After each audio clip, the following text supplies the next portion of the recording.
Some of what you call being strong is actually survival, and survival can quietly wreck your mental health. Today on Girl Talk Mental Health, we have a special guest who will unpack trauma responses you don't realize you're living in. Overthinking, people pleasing, shutting down, hyper independence, staying on guard, and how they show up in real life. So let's welcome my special guest, Miss Erica Fulton, to the Hello, hello, hello. tell the audience a little bit about who you are. Okay, I am, of course, Erica Denise Fulton. I am a licensed professional counselor. I specialize in trauma, grief, and loss. I've been a licensed professional counselor since 2021. I've been a licensed chemical dependency counselor since 2019. I am the owner and founder of The Calm Corner. I have co authored several publications. One is Affirmations for a Woman on a Mission. I had the little book with me. And I am a very proud graduate of Houston Graduate School of Theology, as well as the Inspire Women's Leadership Academy. My favorite hobbies include line dancing, doing puzzles, and spending time with my two fur babies, Cinnamon and Buttercup. And I'm a proud nana of five godchildren. Sound like you have an awesome life going on over there, ma'am. Yes, ma'am. And I'm also a pastor. I'm an ordained minister. I've been in ministry 10 plus years. And I'm also trained as a chaplain. Okay, So I let's worked at a go. level 1 trauma hospital for about a year. So it all flows Right. because I was trained as a chaplain and I transitioned into trauma and grief counseling. And so I just have a passion as somebody who's been on the other side personally, and to be able to come out on the other side and see the sunshine again. It's a blessing. And so my Mhm. goal is to walk with those that some people would rather not walk with or say you're not over it yet. And I'm like, you don't you don't get over trauma. Mhm. Neurologically, our body doesn't even process trauma like that. That Mhm. is so far removed. But we have these myths and stuck points about trauma. Right. So, are you ready to make the invisible visible without shame, so we can help our people? Yes, yes, yes, All yes. That's right. one of my other passions, helping, especially within the African American community, Absolutely. So, when because people hear the word trauma responses, they think of big events. So, what are some subtle signs that people sometimes their nervous system is stuck in survival? They don't always have to be this big old event all the no, time. it doesn't have to be this huge, gigantic reaction. It could be something simple as not being able to be physically still every 5 minutes, every 4 minutes. You just up, just moving. And there may be a certain time when someone says, why don't you sit down? You just been running around all day. And I mean, it's often we're masking it, not really dealing with it. Even just issues of trust, and I use this, I like to use this example within a dating context. And it can even be with within a platonic friendship. But say you have a guy he's nice, he's trustworthy, but in your head you say he's boring. Or you may have had a couple of toxic relationships. You never unpacked those emotions and addressed those stuck points. So here comes a decent guy, and the anger towards, say, the two previous individuals or partners, now those beliefs are being transferred over to this new guy who has given the person absolutely no reason Uh-huh. to even doubt him. But that alarm in our brain is just like, no, I got to stay on guard. And even as I'm talking to you, just even within a dating context, it's that hyper independence. Oh, I don't need a man. I don't need him for nothing. I can take care of myself. And I believe in a healthy independence. But there's a huge difference between hyper independence and a healthy sense of independence. And so, and even just that being subtle, I would definitely say like the people pleasing or just not being able to set boundaries, Hmm. struggling with the word no. And Because for people usually don't go all the way back and think of it as trauma, right? They think that that's the situation they're in at that moment.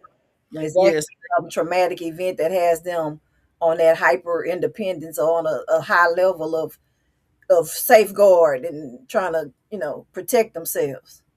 yes, it's like I can't let you get too close. Because the last two people I let get close, they really burnt me. They really scarred me. Hmm. And so if I see a behavior, anything remotely close to it, then I'm going from 0 to 100, and the person is looking at me like, and because it could have been a genuine. People make mistakes, but again, they don't understand that's coming from a place of trauma. It Hmm. really isn't about them. It's about the trauma that came up for the person. And Hmm. so just even overworking can be a sign of survival. Hmm. That's a good Now, one because people overwork all the time. yes, it's a way to keep yourself distracted for some people so you don't have to deal with the pain. You don't have to deal with the emotions. And in some cases you don't have to deal with the trauma and the grief because you have a situation where a mother has has had to lay her child to rest. And I mean, I haven't experienced that, but I have an aunt who experienced that. And that is traumatic when you have to lay the child to rest that you carry. That's not the natural order of things. Most parents are like, no, they're supposed to be burying me. Hmm. And some people, men, especially with men, that's how they handle trauma and grief. And then the wife will be like, it just didn't affect you at all. You didn't Hmm. grieve at all. And Hmm. didn't realize, no, he dealt with his by overworking. Hmm. That's good. That's some good She information. she deals with her grief a totally different way.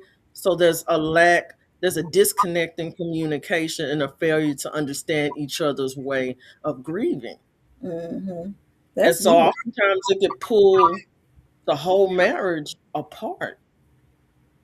And even just and when and two when we talk about trauma and we talk about loss, it's not always a physical death of someone. Yeah, absolutely. It could be being laid off from a job that you were loyal to for 20 plus years. And I tell On people it could be that you lost your wallet, your pet yeah, died, you lost your favorite yeah, pen. It could be anything. yes, it could be you lost possessions and you're steady hearing, oh, it's just stuff. Oh, it's replaceable. Yeah. You're making a big deal out of it. Quit being so dramatic and not failing to realize for some people, losing certain things are very traumatic. And Hmm. again, it could go back to childhood, um, father wounds. There's so much trauma. Just that topic in and of itself is a whole lot to unpack. A whole But lot. I use that as an example of, some women because maybe dad wasn't there, they go to either one extreme. Right. And what about One, the new year, new stress theme? And how can you break down fight, flight, and freeze and fawn? People don't know what that fawn is in a way that yes, feels real and not clinical and help the listeners and the viewers identify their faults. yes, and you know what? As I was walking through um my home, I thought of it as this like in a built-in security system. Because when you think of a security system, it does what? It protects your home. Hmm. and it protects it, keeping people from breaking in. And so, and the reason why I use the analogy a lot because fight, flight, or freeze, sometimes people may treat those words like they're dirty words, or Mhm. make people feel that they're somehow abnormal if, for example, they hear a extremely loud noise and they jump Mhm. because in their brain, a specific part of their brain has associated loud noise with danger. Mhm. And they don't realize that loud noise could have been somebody was laughing or dropped a plate. But I think of fight, flight, and freeze as this inbuilt security system, and there's one purpose: to protect us, right? Because if I see a bear coming at me, I'm not trying to be logical.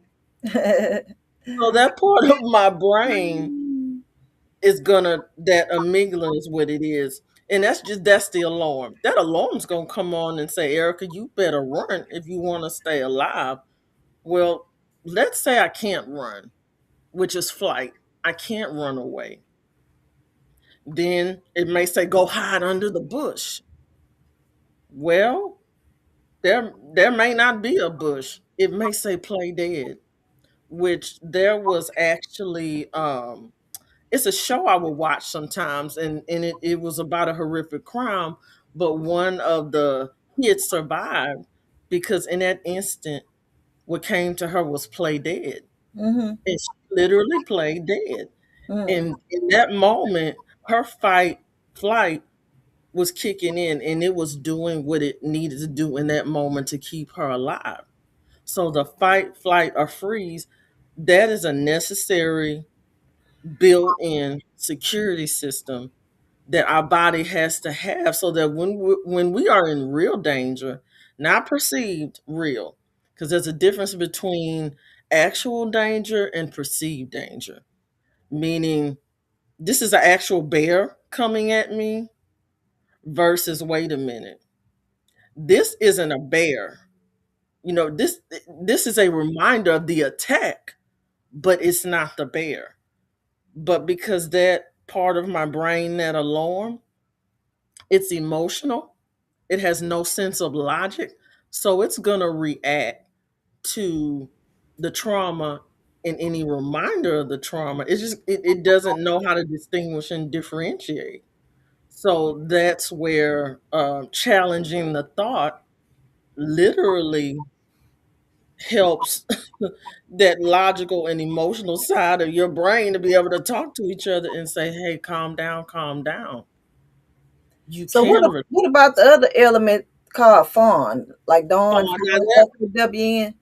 yes, Fawn. And even within the clinical world, so many times we do focus on the fight, flight, freeze, and that's part of the security system. Mhm.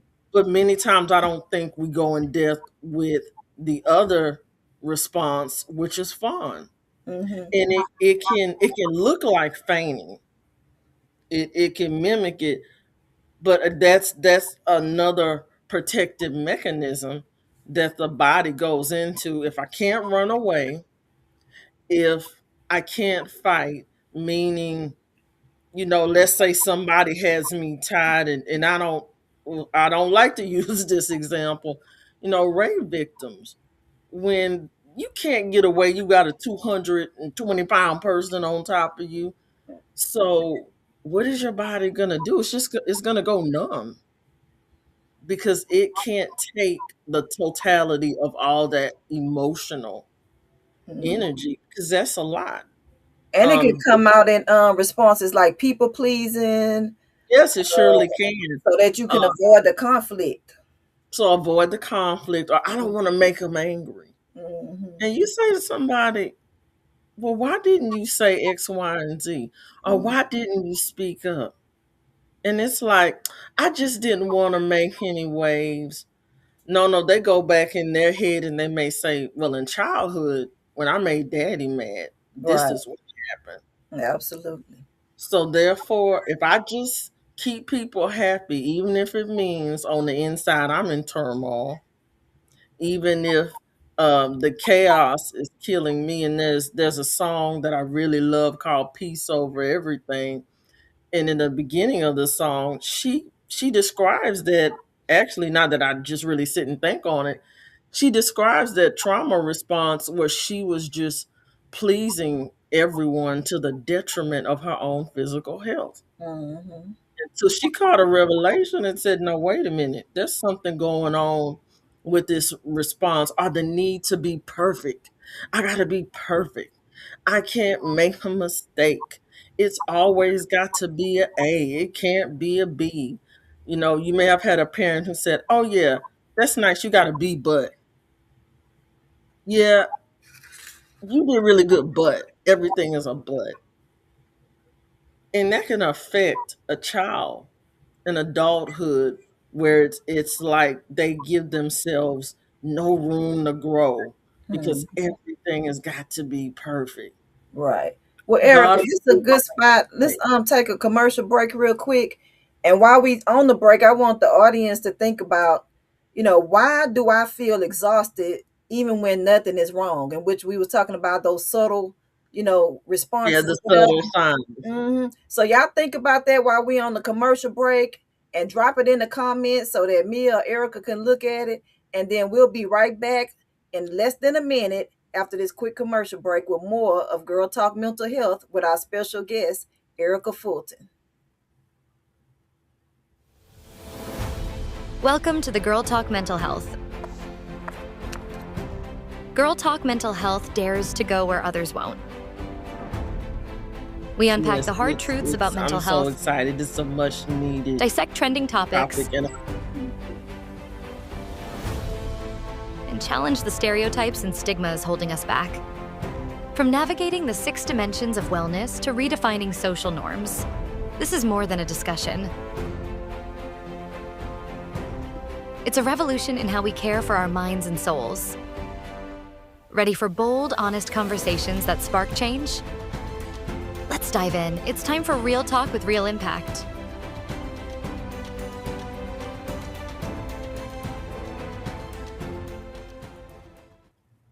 So welcome back. Welcome back. I hope y'all had a chance to think about that question before the break. Why do I feel exhausted even when nothing is wrong? Why do you think that is, Erica? Can you help me well, out? I believe that exhaustion, it's that adrenaline, that cortisol. We have a hormone in our body, cortisol. That's that stress hormone, and when we get triggered, that cortisol gets released. And so again, the body has all this excess energy, like low energy. Some people, they may say, "Oh, I just have no energy," or they can have some really amazing things going on in their life, and they're struggling to be happy, and people around them are going, "You should be ecstatic," and they're like, "Yeah," and it's almost like they're stoic. And that is one of the trauma responses, that if the trauma is not addressed, Mm-hmm. it can develop into what we call post traumatic distress syndrome, PTSD.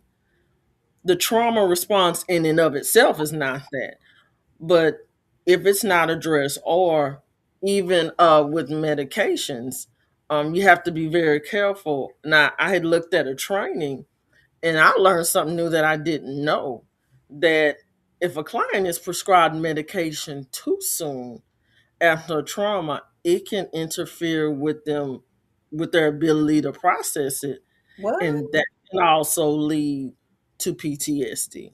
What? That's interesting. And I never knew that until I looked at that training, and it was about therapy and medication and trauma, and how sometimes it could be that the medication is off, it could be too much or too little, and sometimes it can be the therapy. But when he said that, I think that was a huge deal. And I'm even thinking self medicating. That could be with shopping. Women, we like to say retail therapy. Mm-hmm. And we laugh, but that can be just as dangerous as a drug addiction, Absolutely. because it'll have you in the poorhouse Right. after a while. Mm-hmm. Hoarding. There's this show called Hoarders, and at the root of that hoarding is I couldn't control the loss I had. I couldn't control the trauma I went through, but this is something I can control. But And what's so one that, simple thing that they can do? Like one simple thing, because they probably like, oh, it's so clinical. Y'all are talking over our heads. What are all these things yeah, we talking about? just just in real time, what does it look like for me to be able to reset when I'm walking into the grocery store and I see a man who looks like the man that robbed me 2 days ago? And I'm going into a fight, or I'm hyperventilating, or I'm tempted to turn that cart all the way around and say, I'll come back to the store on tomorrow. How in that moment do I get both my emotional and my logical brain to be able to have a conversation with each other to say, this is not the man. It may look like him, but it is not him, that you are safe. Well, what they need to One, do? well, one of the things, and I know some people will say talking to yourself out loud. And when I say saying to yourself out loud, it does not mean you have to scream it out for everybody and their mama to hear you. But what you can say is just simply, I'm at the store. I'm safe. This is what this day is, because that brings you back to the present. That reorients you to the present, because what's happened is that you're reliving the trauma, not physically, but you're reliving it from an emotional perspective. But just saying that to yourself, that is going to position what we call that prefrontal cortex. And that's just saying that part of your brain that helps you to be logical, Mm-hmm. right?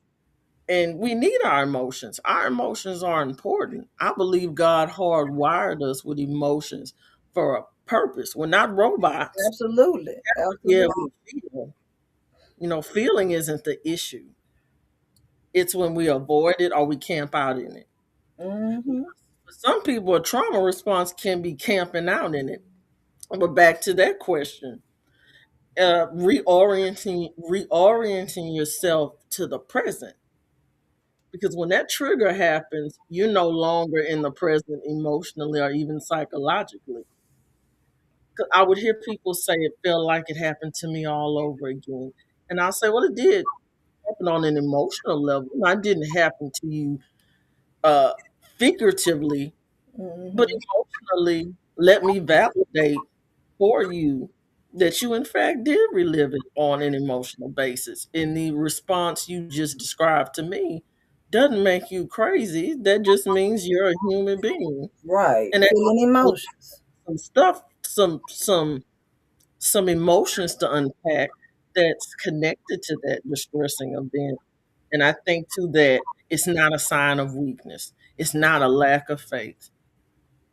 I don't care how much faith you have, you still have to process that trauma, and you still have to sit with those emotions. Prayer doesn't relieve us of having to sit with our emotions. Mm-hmm. That's also one of my hugest things, as a pastor and as a clinician, that having experiencing a trauma response does not mean you do not have faith. That Right. is just a reminder of your humanity. Mm-hmm. It's a reminder that you are still a human being. You are not Holy Ghost Jr. or Jesus Jr. You are still a human being that has flesh and an ability to feel. Mm-hmm. And Well, I think, Erica, on that point, because we have a couple of minutes left, and I want the people to know where they can get in touch with you or where you have some special offer for them. So tell them where they can get in touch with you at, because you have so much knowledge, baby. We'll be here all day. So they need to hook up with you so that you can give them the rest of the trauma response information they need. Okay, just give them a yes, little bit right here today. They need to hook yeah, I up. gave them a tidbit. They gave I them a gave them a that was taste, a lot of tidbit too. So they like need a to. sample. You know how you walk around the store and they like, you want to sample this sausage, and you be like, okay, and you eat Right. it. Ooh, So how can they yeah, connect I with you go to get buy more? that. How they can get So, more of Erica? this book here again, this is one of the collaborations where I'm a co-author, And my affirmation in here actually centers on trauma. Mm-hmm. And the prompts that I've written are designed to activate that prefrontal cortex, which again is that logic and that reasoning. And the goal is to help you be able to address those beliefs or stuck points that you develop from the stressing event because you're trying to make sense of it. Mm-hmm. And so my affirmation is just a very powerful one, but those are the neurologic, those, excuse me, I'm getting a little tongue tied. That is the clinical basis and the clinical rationale for why I created not just the affirmation, but also why I put the prompts in, Yeah, they're you know. good too. And so this can be purchased. I have my website, it's thecalmcorner.org. Excuse me. And if someone wants to email me per se and say, hey, I would like to buy a copy of Affirmations for a Woman on a Mission, I do have a business cash app, and it's just $ the Calm Corner. I can also be found on LinkedIn and two of my platforms. I am on Ruler and I'm on Headway. And also, I have a very special treat because I have a Patreon platform, and on that platform is where I have a lot of my podcast interviews, where I talk about some of this more in depth. I talk about trauma. I talk about trauma and how it shows up in children, because it shows up in children it shows up in a different way than in adults. Okay, So perfect. So these are the if this episode describes you, you're not broken, you're protected, and you can heal. Subscribe, go meet Erica. You can look in the description. You're going to find her information about her book. It's a good book. She has some good prompts. So you don't have to keep figuring this out on your own. And we appreciate Erica for dropping in with us today. This not going to be her last time here because we got another part 2 to this, baby, because it was a Yes, lot I believe there's a part two to of this. I believe questions. God has a part two. He Mm-hmm. says in his word, my people perish because of lack of knowledge. Absolutely. And she has the knowledge. So thank y'all. And then we're going to see y'all next week for another impactful Girl Talk Mental Health. Thank you for joining us for Girl Talk Mental Health. Remember, your mental health is your wealth. Don't forget to like, share, and subscribe to at Virginia Del Manning.